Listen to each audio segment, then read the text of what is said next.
कांग्रेस के तर्जुमान सैयद निजामुद्दीन ने आज इल्जाम लगाया कि बीआरएस हुकूमत डबल बेडरूम मकानों के नाम पर गरीब आवाम को धोखा दे रही है। गांधी भवन में एक प्रेस कॉन्फ्रेंस से खिताब करते हुए सैयद निजामुद्दीन ने कहा कि रियासत में 2,91,000 डबल बेडरूम यूनिट्स को मंजूरी दी गई थी, लेकिन इनमें ज़्यादातर अभी तक मुकम्मिल नहीं हो पाए हैं और वो मकानात जो मुकम्मिल हो चुके हैं उन्हें बेनिफिशियरीज के हवाले नहीं किया जा रहा है। तेलंगाना में 2014 में तेलंगाना के चीफ मिनिस्टर कल्वकुंटला चंद्रशेखर राव साहब ने गरीबों को डबल बेडरूम हाउसेस देने का वादा किया, जो बेघर है उनको घर देने की बात की। लेकिन पिछले 9.5 साल के अंदर अगर हम देखते हैं तो वीकर सेक्शन के साथ सरासर नाइंसाफी हुई, कंप्लीटली उनको नेग्लेक्ट किया गया।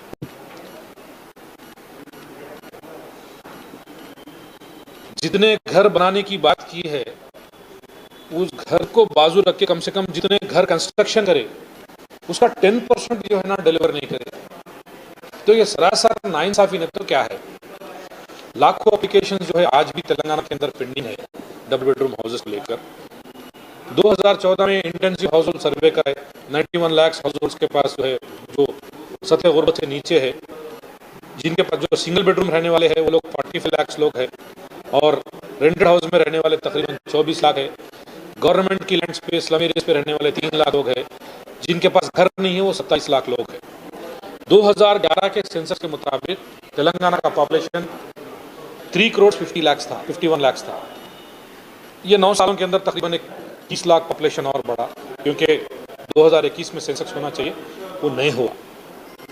लेकिन एज ऑफ जनवरी 2023 हम देखते हैं तो 91,50,000 फैमिलीज के पास वाइट राशन कार्ड है।